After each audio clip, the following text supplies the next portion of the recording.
Good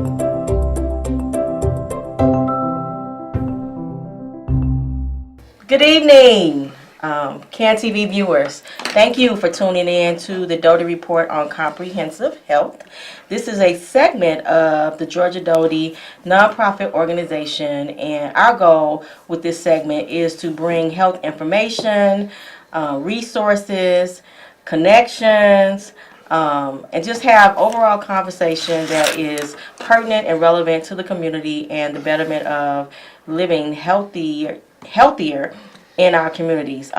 Let me first start off by saying my name is Yolanda Givens, and will be your host, or at least one of your hosts over the next 12 weeks. Our founder and CEO is Mr. Ronald Doty, aka Don Doty, and hey, Mr. Doty, how are you? And we are excited about returning to CAN TV for the next 12 weeks. So we're just going to have a good time. Callers, please feel free to call in if you have any questions. Again, you are tuning in to the Doty Report on Comprehensive Health. We will be here for the next 12 weeks every Monday at 7:30 p.m. So let's get started with tonight's dialogue, conversation. I have two guests that I'm excited about. Our topic, we're going to be talking about pain management, cannabis, marijuana. I say marijuana, but we're going to have a conversation about, we know what's going on about the use of it as it relates to pain management. So let me first introduce our two guests, and we will get right into the conversation. Again, please call us. Feel free to call in if you have any questions. That's what they're here for. The experts over here to answer your question. First, we have Dr. Frank Vaught returning.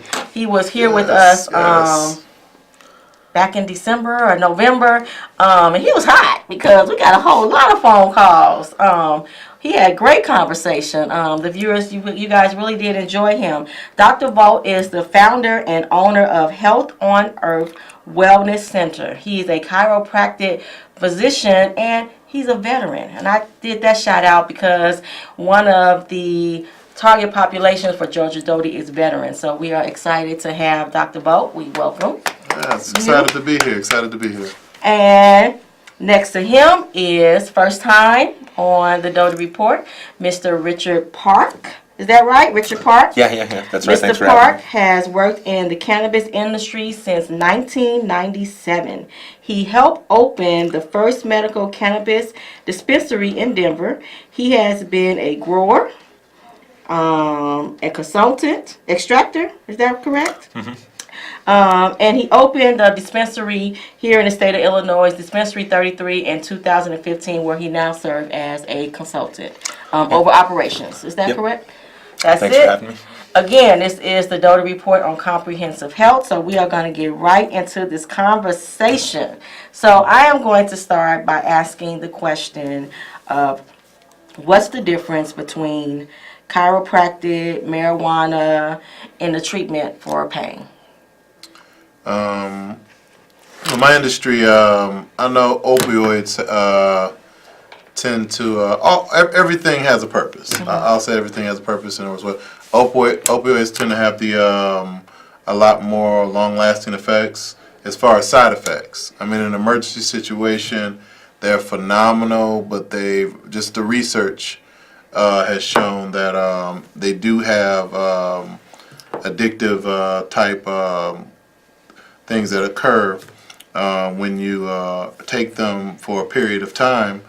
And with what I do with chiropractic, it just happens to have no side effects. All of the new research I've read about marijuana or cannabis, there really isn't anything on as far as the long-term effects, mm-hmm. But more so the benefits. Mm-hmm. I would say that it's more so that not even it having an addictive type of qualities to it, except for the fact they say if there is addiction, they say it's mental, But I believe that once you give your cells a certain amount of things, they do crave them. The only research I've read about cannabis is children or young people utilizing it as youth as far as development.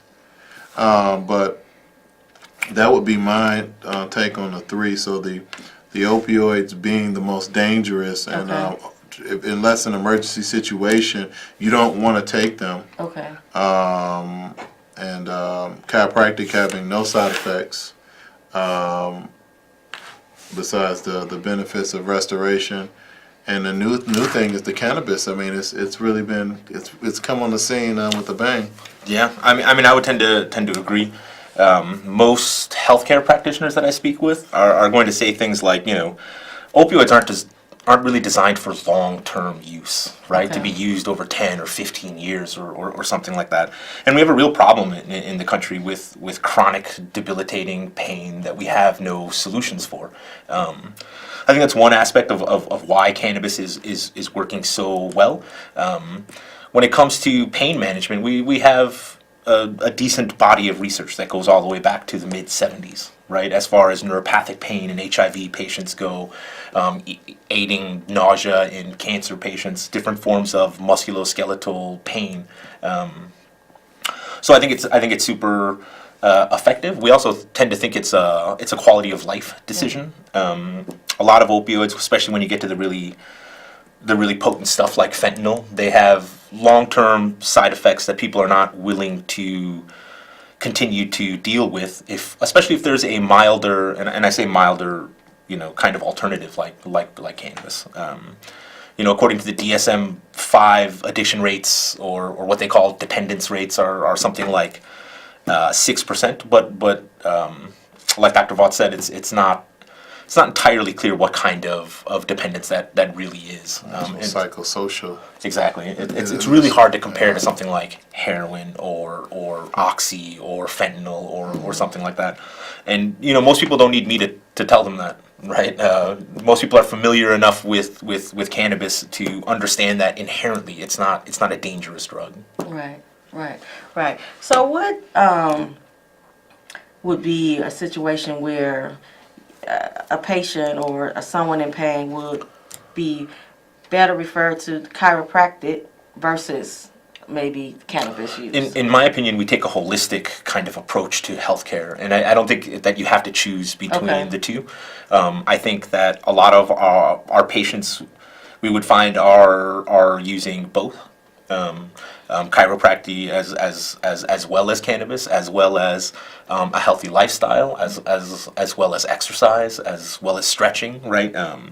I think in Western medicine a lot we're really focused on certain pathways to treatment, but chronic pain is different. It's not like breaking your arm. We're not entirely sure how we're supposed to deal with chronic pain. And so what we always say is, don't try stuff like cannabis last, like chiropractic last, right? You should try these sorts of things first because they're less invasive than other forms of healthcare. And I would agree if we took the whole aspect of health and turn it around instead of going to the emergency things that we do as far as procedures first, and we did things that were more palliative. With working within your health, with restoring it and with wellness, you would see a huge difference. Because I don't prescribe the medical marijuana, I do have patients that do ask questions about it, and one of the things that when talking with my practice members, I always let them know about choice. It's your choice. So. Okay, so hold that thought for a second because we have a caller. Okay, caller, what's your question? Yeah, I have two questions. One is how do I apply for a cannabis card, and what is some of the medical conditions that the cannabis does help and prevent? Okay, two good questions. One is how does one apply for a medical card or cannabis card, and what are some of the conditions that are eligible Sure. for that? So the way to apply for a cannabis card is through the Department of Health. You need something from a physician called a written certification that just certifies that you have one of 43 qualifying conditions. The more common conditions that we see are things like PTSD, fibromyalgia, cancer, MS, multiple sclerosis. The application process is a little bit cumbersome compared to other places. What I would recommend is that you check out the website ChicagoCannabisAlliance.org. It's a nonprofit group that helps people sign up for cards. Or you can, give us a call at Dispensary 33 or call the Department of Health. The basic process is get the certification from your physician, turn in an application to the Department of Health, and then take a fingerprint background check, and then they'll issue you a card. Once you have a card, you can go into any dispensary in the state. Okay, good info. So, Dr. Ball, it sounds like I heard you talking more about preventive and just healthy living versus after the fact. Can you just talk a little bit more about that and give some recommendations or any tips to our viewers? Absolutely. Well, one of the biggest things that we do as far as with chronic pain and like you were saying with as far as with that there's no solution oftentimes to these chronic pains, and oftentimes with chronic pain it's usually coming from a stimulus that's in your everyday life. It's things that you're either involved in, they're stresses environmentally, they're things that we're eating, they're things that we're not ingesting or putting in our body. Regular habits. When I talk with my practice members about having good health, I don't tell them health is a place to land or is a specific schedule that you can have. Health is a lifestyle. Right. It's things that you do on a daily basis, every single day that you incorporate in your life that help you to rid yourself from a lot of the chronic problems, a lot of chronic disorders, a lot of chronic diseases, and they're simple things. Simple things. One of the three things that I always recommend for all of my patients or practice members, and the things that are oftentimes that seem like to be smart or easy, is just proper hydration. I think 70% of the people are dehydrated. Yeah. You can go and smell people's breath and know that they're dehydrated. I mean, it's ridiculous. I mean, you're supposed to be drinking half your body weight in ounces of water. And of course, if you're on medications or if there's different instances where you can't, but hydration is the biggest key. Movement and activity. At least 20 to 30 minutes of just movement, cardiovascularly. The American Heart Association says will reduce heart disease by 89%. I mean, you're talking about cardiovascular disease decrease, and it's the number one killer in the United States. So when we talk about it's the simple things. That's just activity and drinking water. You stop eating things that say partially hydrogenated or complex carbohydrates. A diet that's chock full of that. You'll decrease diabetes, heart disease, and a lot of the chronic problems. Just from your activities, your daily life activities, and the things that you allow in your space. Right. Good info. Good tips. This is the Doty Report on Comprehensive Health. We are talking about pain management. We're talking about the use of cannabis and that. So I'm going to shoot over to you, Richard. Why is this such a hot topic about the use of marijuana medically? I mean, I think it's a hot topic because, like we said before, chronic pain is so difficult to deal with. I think there's a couple of aspects. One, there's like a socio-political aspect, right? The drug war is failing, right? If it hasn't already failed. A large segment of what we focus on in the drug war has been cannabis prohibition, right? I think we've reached a point, like the last couple of surveys that have come out from gosh, I can't remember the name of the companies right now. But something like 60% of the country has admitted to trying cannabis. We're at a point now where the population that exists now grew up in an era where cannabis wasn't demonized, right? In like the 30s and 40s, you saw these reefer madness ads that people like my grandparents believed, that you could smoke cannabis and you would have some kind of psychotic break. we know that this is kind of ridiculous government propaganda, right? In 1985, Ronald Reagan said the single greatest threat to America was cannabis use. In 2008, President Obama said, that of course he inhaled, that was the point. So I think we've come a long way on a socio-political spectrum. I think we're also, because of the opioid crisis and the kind of overprescription of opioids and what that leads to, and even with street opioids, we've kind of reached a tipping point where we need another solution. And I think that's a big part of it too. Okay, good info. We have another caller. Caller, go ahead. What's your question? Yes, hi. I had a question about the medicinal cannabis. I know that I've heard that there are forms where you don't have the sensation of being high. Can you tell me what those are? Sure. I think what you're referring to is a cannabinoid, an element in cannabis called cannabidiol or CBD.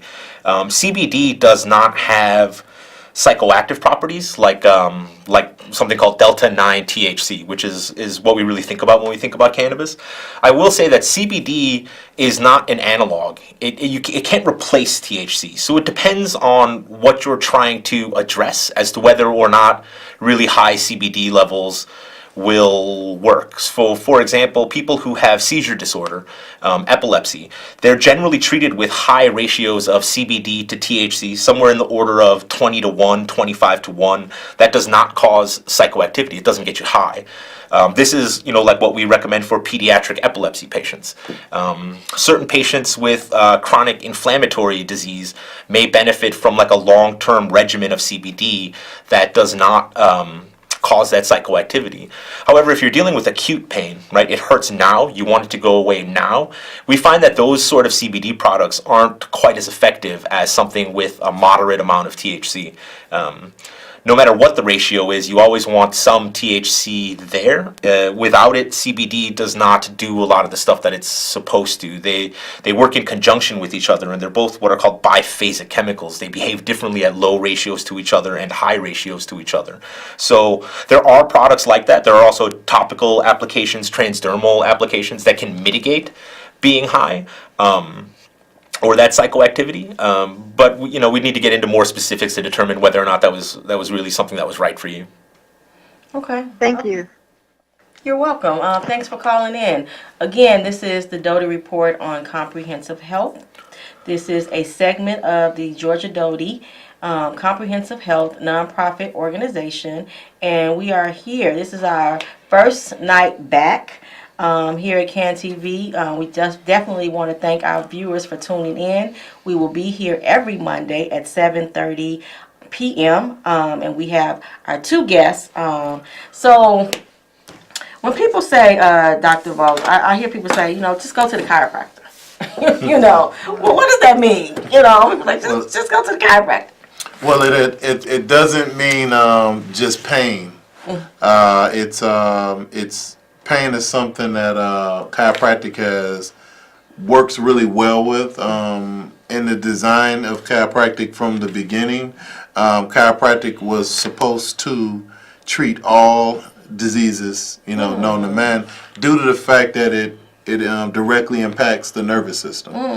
So if the nervous system is clear and the body's functioning at its highest potential, it has the ability to fight off things. I mean, right now your body's fighting cancer, it's fighting heart disease, it's fighting pneumonia, it's fighting all these things, and it's doing it with this thing called an immune system. Right.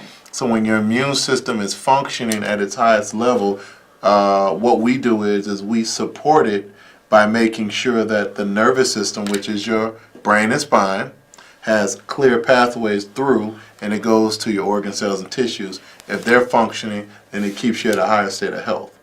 Now, it just so happens that when the nervous system is clear, the body's ability to actually have pain decreases as well. People think that pain is a bad thing, but the only people that don't have pain are people that are dead. Pain is an extremely important thing to show you that something is going on, something is wrong, and that's when you need to address it. But we look at it as the opposite: is if you have pain, you're at a bad state of health. When actually, when you have pain, it's telling you something that you need to address in your health. And chiropractic addresses those things or those areas, and it helps to make the pain go away. So, would having a chiropractic physician be something that we should be doing regularly? Like, should be a part of our wellness check? Is that something that shouldn't be just when I have a pain? Well, the thing about that is it depends on the type of life that you live. Some people beat their bodies up. I mean, it's like, and it's kind of like we're all sitting here and we're kind of like if we were race cars, right? I mean, and we get on a track and we are high performance machines, right? We got the best oils, we got the best mechanics, okay? And we have the best equipment under the hood. Even though we have the best equipment, it still has to be maintenance. I mean, if you want to keep your teeth, what do you got to do with them? You got to brush them. You have to maintenance them. So if your spine literally is the protector of your entire nervous system, why wouldn't you maintenance it? And the only reason why we don't is because there's a big industry, and there's a lot of money in surgery, and there's a lot of money in staying sick. It's expensive. You can make a lot of money to keep people sick.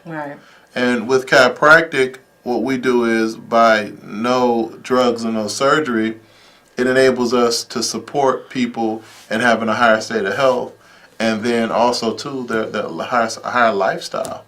So that's why, with chiropractic. So it depends on really you, the type of life you lead, and then what you choose. Right.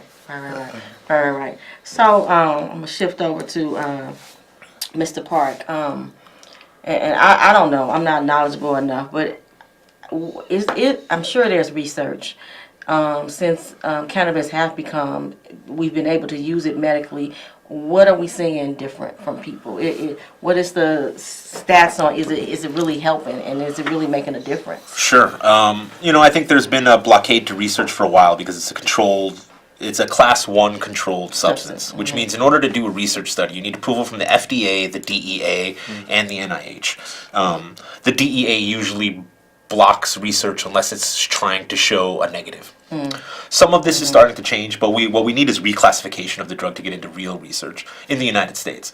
That being said, there's tons of research in Israel, in the UK, in the Nordic countries, and I have a hard time believing that the UK's research is so much worse than our own. Israel is a big leader in it, and here's one of the things that we know very well. When it comes to dealing with neuropathic pain, we have something like 70 human clinical trials, right? This is the gold standard of Western medicine. Human clinical trials, randomized, placebo-controlled, published in peer-reviewed journals, going all the way back to the mid-70s. So that's something that I'm very, very confident in, is its efficacy with dealing with neuropathic pain. Nobody doubts that it deals with nausea, right, in cancer patients. That's been fairly well studied. Nausea, wasting syndrome, things of that nature. One of the newer studies that we're seeing, which is very interesting, is, and it's more of a socio-political study, but it's finding that in states that have regulated medical cannabis programs, opioid deaths go down, like 17 or 18%. And we're finding that pretty consistently right now, too. On the future horizon of what we're really looking at are cannabinoids, right, the constituent chemical components in cannabis, in their treatment of seizure disorder, in their treatment of movement disorders like Parkinson's, and in their treatments of cancer. There are several animal models and in vitro studies that are showing that certain cannabinoids can cause apoptosis of certain cancer cells. That's programmed cell death. Now, we're far away from calling it a cure. Right now, we're in what we call preclinical trials. They're done on animals. They're done in test tubes.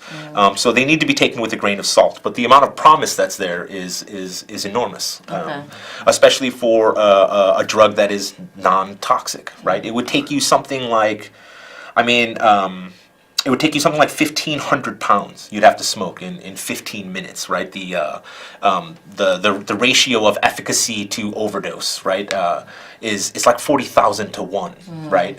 It's incredibly safe, which is what allows dispensaries like mine to exist, right? I can only make this recommendation because I know I'm not hurting you. right?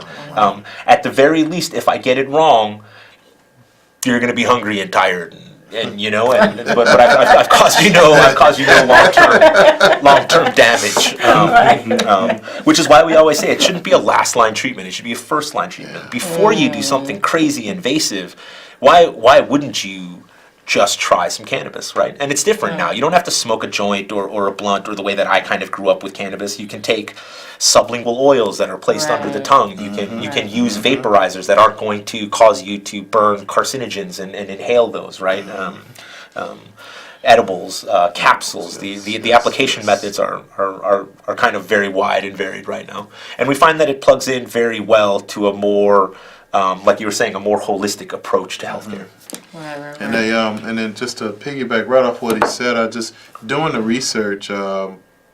They did a study with the opioid users, and literally 1/3 of all opioid users over a 3-month period stopped taking their medications because of harmful side effects, and that isn't something that you've seen with the in the cannabis industry. I